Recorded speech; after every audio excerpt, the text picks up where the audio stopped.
Sección 3. ¿Tiene alguna relación el conductismo radical con la sociedad? Bueno, mi querido Tokio, el día de hoy vamos a comenzar a leer la tercera sección del capítulo número 2, que pues arranca con una pregunta muy importante y es: ¿tiene alguna relación el conductismo radical con la sociedad? Espera un momento. Esa pregunta ya la hemos resuelto antes. ¿Mm? ¿Sí? Por supuesto. La hemos resuelto desde el primer capítulo del libro. Estoy seguro que sí. Es decir, que le estás lanzando al libro una crítica constructiva, al parecer. Pues yo creería que sí. Porque desde el primer capítulo hemos aprendido que el conductismo realmente le ha aportado cosas muy valiosas, por ejemplo, a la educación, también a la medicina y sin lugar a dudas al contexto económico y empresarial. El conductismo está en absolutamente todo. Incluso también le ha aportado a las fuerzas militares y a las tecnologías. Sí, es una muy buena apreciación, muy buena crítica, pero muy probablemente en esta sección número 3 pues abarquen otro tipo de pues relaciones que tenga el conductismo radical con la sociedad, ¿vale? Probablemente en los primeros capítulos, bueno, en el primer capítulo pues pudo haber sido simple y llanamente un abrebocas, no sabemos qué pues nos diga esta tercera sección, pero sí vale la pena resaltar que, como lo hemos leído en los anteriores videos, pues efectivamente el conductismo le ha aportado bastantes cosas y eso nos permite pues entender que se entiende y se comprende a la sociedad y pues el comportamiento de la misma sociedad de una manera mucho más científica. ¿M? Entonces, pues vamos a ver qué nos espera en esta tercera sección, ¿te parece? Sí, vamos a comenzar. Ok, pues entonces aquí vamos. Dice, sección 3. ¿Tiene alguna relación el conductismo radical con la sociedad? Y esta sección número 3 arranca con una frase de Skinner dicha en 1982 que dice así: a menudo se señala que me he especializado en la conducta de ratas y pichones, y generalmente se considera que como resultado mi juicio acerca de la gente está desviado, pero cuando menos un 60% de lo que he publicado se relaciona con la conducta humana. He discutido aspectos como gobierno, religión, psicoterapia, educación, lenguaje, sistemas de incentivos, arte, literatura y muchas otras cosas de los humanos. Vaya, Skinner habló del arte y la creatividad. Sigo sin entender cómo hay terapeutas o psicólogos clínicos que dicen que no se puede ser creativo en la parte de terapia. Sí, yo tampoco lo puedo comprender. Pero bueno, vamos entonces a continuar con la lectura que dice así. Durante mucho tiempo, la postura del conductismo radical, representada en la figura de su fundador, el psicólogo Burrus Frederick Skinner, ha sido ampliamente criticada, parafraseando al doctor Rubén Ardila en el prólogo del célebre libro sobre el conductismo, 1974. Una ciencia del comportamiento de la misma rigurosidad de la física moderna es tan humanista como puede hacerlo cualquier otra disciplina. Ciencia y humanismo no tienen por qué oponerse, pero hay pautas culturales que consideran que estudiar científicamente al hombre implica destruir los valores más preciados. Vaya. Dentro del contexto de las propuestas en psicología, no hay por qué considerar que conductismo y humanismo sean incompatibles. El interés del planteamiento de Skinner se centra en la construcción de conocimiento que debe regirse a partir de la ciencia, ya que ésta permite forjar mejores herramientas para la predicción y control de los fenómenos, así como un medio para facilitar aún más los fines de las comunidades humanas. Ringen, 1999. Es por dicha razón que quizás entre los principales aportes que realizó Skinner fue justamente el de plantear una base filosófica al análisis experimental del comportamiento, a la cual denomina conductismo radical. El término radical viene del latín radicalis, que significa raíz, y básicamente lo que buscaba Skinner era justamente ir a la génesis del objeto de estudio de la psicología, es decir, a la investigación de los eventos privados, y presentar su postura como una especie de equilibrio entre la propuesta metodológica y los introspeccionistas, en el cual no se niegan los procesos que se dan por debajo de la piel, sino que se estudian como eventos que tienen la misma naturaleza que la conducta y por ende no se descartan por subjetivos. Skinner, 1974. El mismo Skinner inicia su libro sobre el conductismo, 1974, resaltando las principales críticas que se realizan a esta perspectiva epistemológica en general. Entre las más sobresalientes se encuentran el descuido sobre el abordaje del pensamiento, la conciencia, la reducción al estudio con los animales y la imposibilidad de extrapolar los resultados de dichos estudios a la realidad humana, entre otras. Todas estas críticas, posiblemente fundamentadas en un profundo desconocimiento del programa de investigación científica, se ha ido reforzando socialmente a través del tiempo gracias a un sinfín de falacias divulgadas en manuales de psicología, artículos, videos, conferencias, profesores y en nuestros tiempos a través de redes sociales digitales. Ergo, es posible que esta errada y generalizada malinterpretación del conductismo sea, al menos en parte, responsabilidad de los mismos exponentes del conductismo radical, tal como lo menciona Skinner en 1974. Sus investigadores más activos, y hay cientos de ellos, rara vez hacen esfuerzos por explicar sus ideas a quienes no son especialistas. El resultado es que pocas personas están familiarizadas con los detalles científicos de lo que, creo yo, es la exposición más convincente de la posición conductista.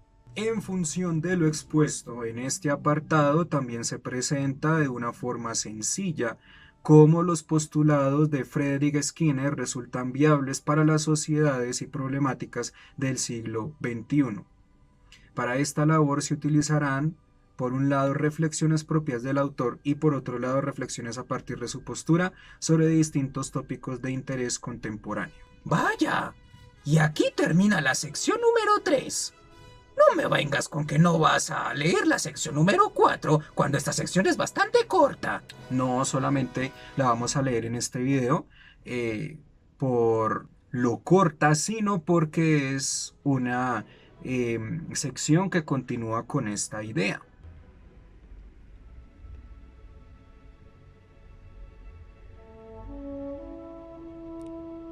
Sección 4. ¿Cómo se entiende la sociedad en el pensamiento de Skinner?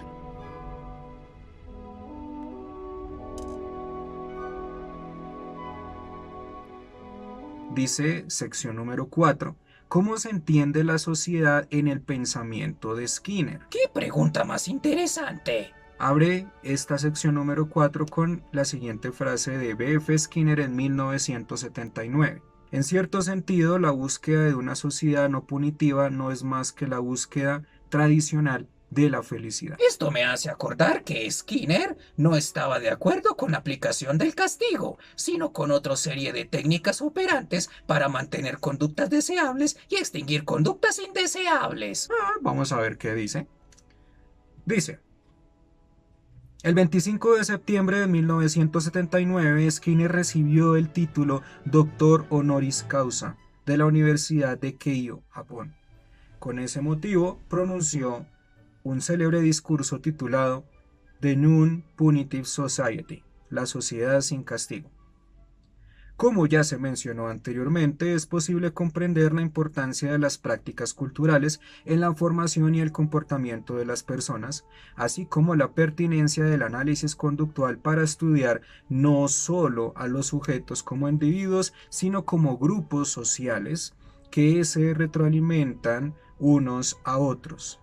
¿Mm? Este término refiere a las macrocontingencias. En consecuencia, Glenn, 1988, expresa que el análisis conductual ha sido una especie de puente entre la biología y la cultura. Ergo, así como el ADN permitió la evolución biológica, el condicionamiento operante permitió la evolución cultural. Hágase constar que Skinner, 1971, por su parte, afirma: las contingencias sociales cambian también de acuerdo con los cambios producidos en el tamaño de un grupo o en sus contactos con otros grupos, o conforme las instituciones controlantes aumentan o disminuyen su poder o entablan rivalidades entre sí, o bien cuando el control ejercido provoca el contracontrol en forma de huida o rebelión. De esta manera, el lector puede percatarse de que cada una de las instituciones que conforman la sociedad tienen responsabilidad, ya sea directa o indirecta,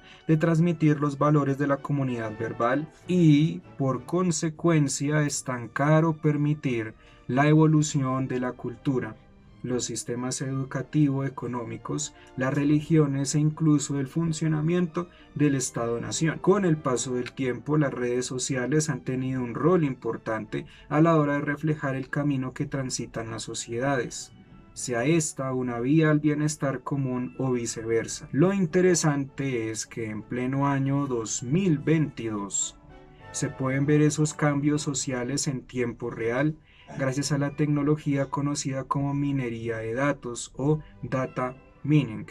Una técnica que, según Cortés Campos, al 2015, consiste en extraer, organizar, agrupar, analizar y clasificar información de enormes bases de datos constituidas por algoritmos matemáticos de programación informática que permiten comprender y transmitir de un miembro a otro las decisiones, formas de aprender, intereses, nuevas palabras utilizadas, potencialidad educativa, consumo, ideas políticas y un largo etcétera. No obstante, cabe aclarar también que todas las tecnologías y entidades anteriores surgen, según Skinner, 1979, para que los miembros de una cultura logren evitar eventos aversivos. El autor lo plantea de la siguiente manera: muchas cosas que afectan al mundo se llaman desagradables o castigadoras. Los evitamos o escapamos de ellos si podemos. Es parte de nuestra dotación genética que debamos hacerlo porque son cosas biológicamente dañinas y deberían haber jugado un papel importante en la selección natural. Tres grandes ejemplos históricos a los que ha estado expuesta la especie son el hambre, la enfermedad y el trabajo agotador. De la cita anterior podemos destacar dos elementos. El primero es la mención de la herencia biológica y su importancia en la conducta, lo cual resulta particularmente importante ya que uno de los mitos más extendidos contra el conductismo es justamente la negación de lo innato o la importancia genética.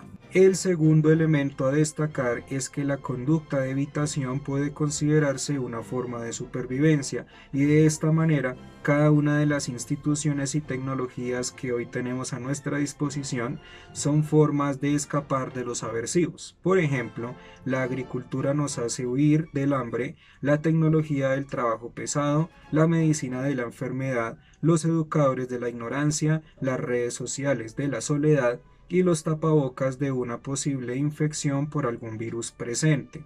Este último accesorio es de hecho uno de los cambios más notorios de las prácticas culturales de nuestro mundo actual.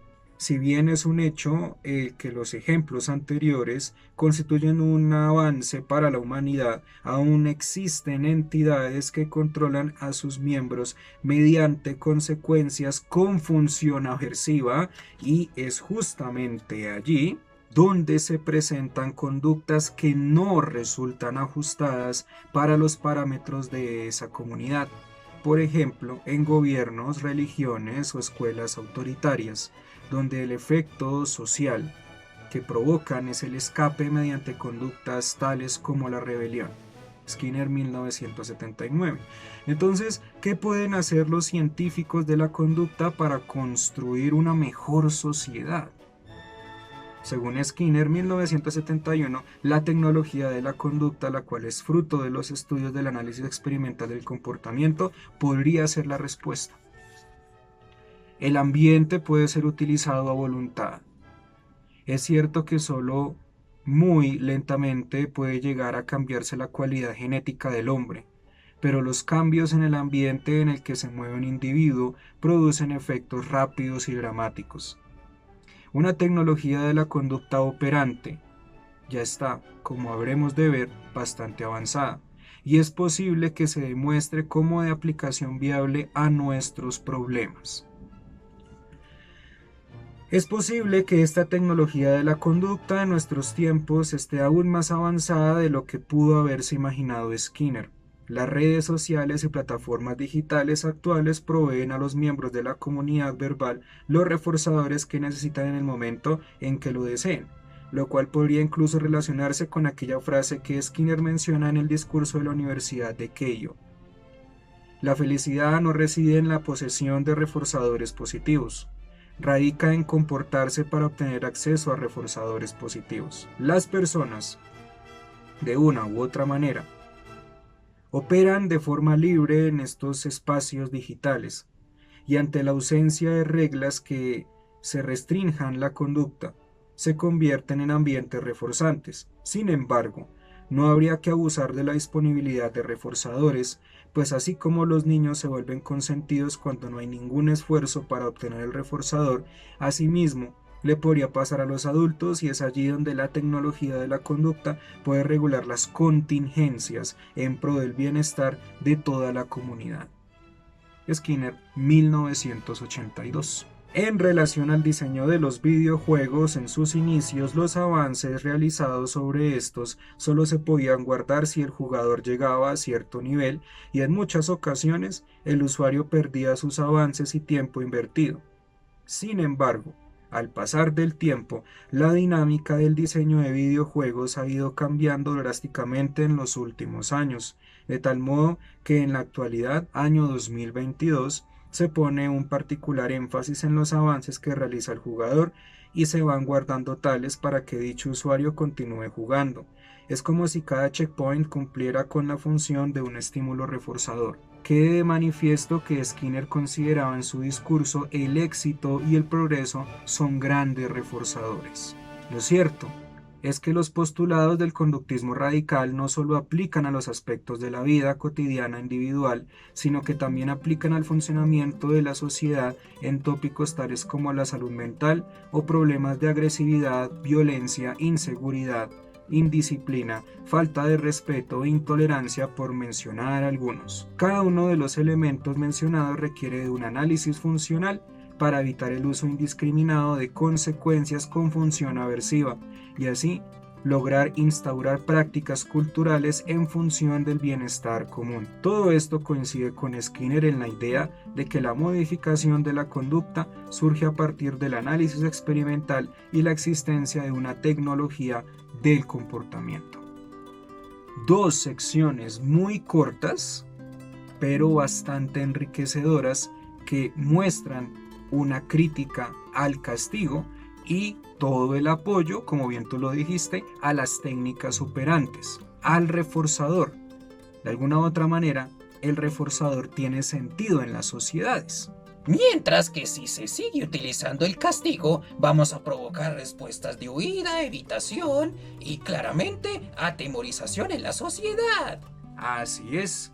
No obstante, en la sociedad se sigue utilizando el castigo, no solamente en nuestro contexto real, sino también en el metaverso, en las redes sociales, y de alguna otra forma, pues así es como se puede interpretar la teoría de Skinner en cuanto al mantenimiento de ciertas conductas y la disminución de otras conductas en el contexto social. Creo que este capítulo es todo un complemento a los anteriores dos, donde nos hablaban acerca de los aportes de Skinner a la economía, la política, la religión, la educación. ¿Sabes por qué? Porque antes no se había hablado acerca de las técnicas operantes. Claro, antes no se había tenido en cuenta este concepto que claramente, dentro del análisis conductual aplicado, pues es una herramienta, básicamente son varias herramientas que nos ayudan a extinguir conductas inapropiadas y aumentar conductas deseables a través del reforzador y que naturalmente pues promueven valores, promueven en términos terapéuticos una muy buena alianza terapéutica porque no estás castigando, no estás amenazando, no estás insultando, ¿cierto? No estás dirigiéndote de forma hostil a una persona, ¿cierto? Cuando pues aplicas las técnicas operantes.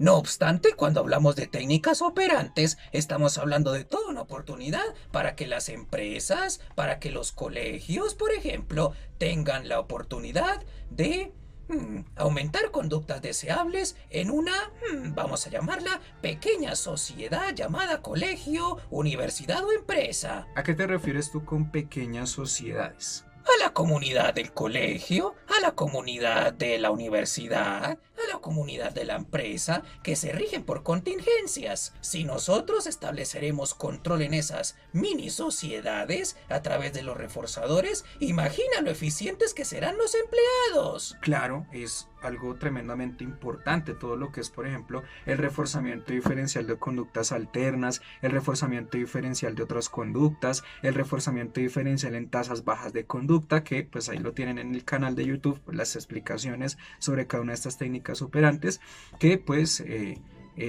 lo volvemos a resaltar en este video a través de la lectura del B.F. Skinner revisitado. Tiene mucho más sentido aplicar reforzadores que castigos, porque pues aparte de que el castigo genera evitación o respuestas de huida o de escape, pues también va a generar secuelas psicológicas que pues no son convenientes para una persona, no son convenientes para las sociedades.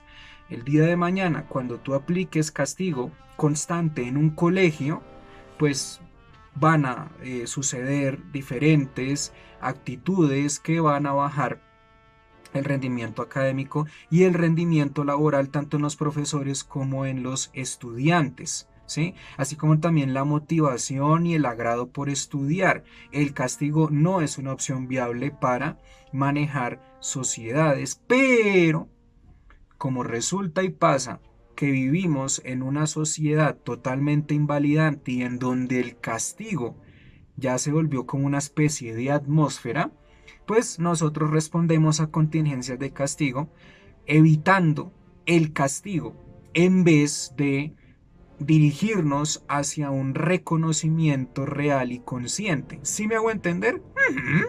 Sí, digamos que un hombre llega muy afanado a su trabajo, no porque le apasiona su trabajo, sino para evitar un memorando por llegar tarde. Claro, pero obviamente tenemos que coger toda esta información con pinzas.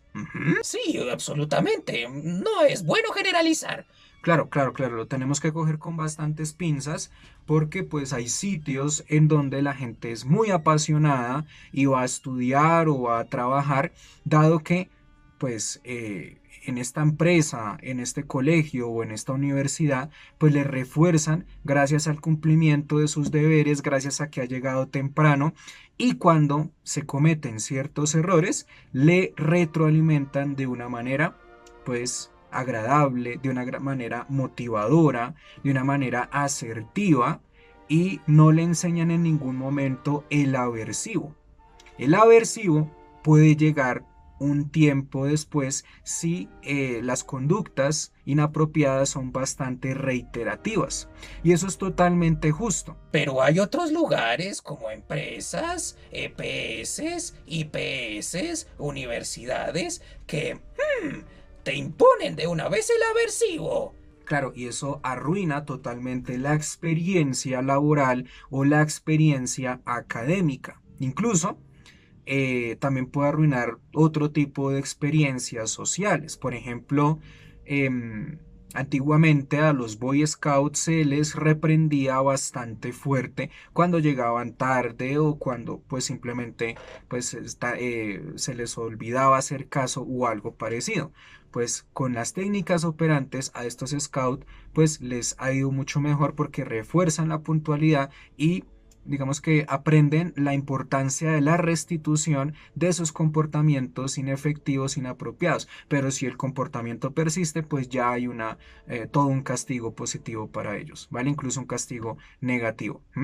Pero pues aprenden que podemos vivir en una sociedad, ¿cierto? Al igual que las otras industrias, los otros lugares que hemos estado mencionando en las diferentes pues estancias de la misma sociedad, ¿no? La medicina, etcétera, ¿vale? La educación, pues que el castigo no es la única manera para mantener conductas deseables y no es la única manera para controlar la sociedad. ¿Mm? Pensamos que el castigo es omnipresente y por esa misma razón debemos generar variedad de reforzadores, ya que puede haber una revolución, como bien lo dice Skinner. Pueden haber conductas de resistencia ante un sistema totalmente aversivo. Claro que sí.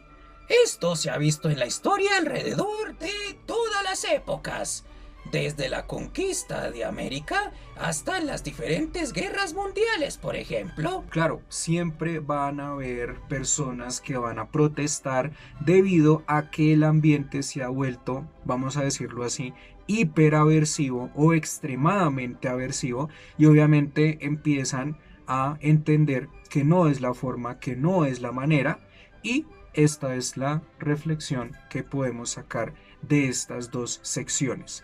Por lo tanto, mi querido Tokio, si arrancamos con la pregunta de la sección número 3, de que realmente el conductismo radical tiene alguna relación con la sociedad, absolutamente. Y esta relación la podemos ver ¿dónde? En las contingencias de reforzamiento y castigo, en cómo el castigo en ocasiones controla conductas, así como también el reforzamiento y la preferencia de las técnicas operantes para poder controlar conductas en los diferentes mini sociedades o mini sistemas de toda una metacontingencia, de toda una sociedad o cultura. Así es. ¿Cuándo vamos a leer la sección número 5? La sección número 5, mi querido Tokio, la vamos a leer en un siguiente video. ¿Y ustedes qué opinan acerca del castigo y el reforzamiento como control de la sociedad?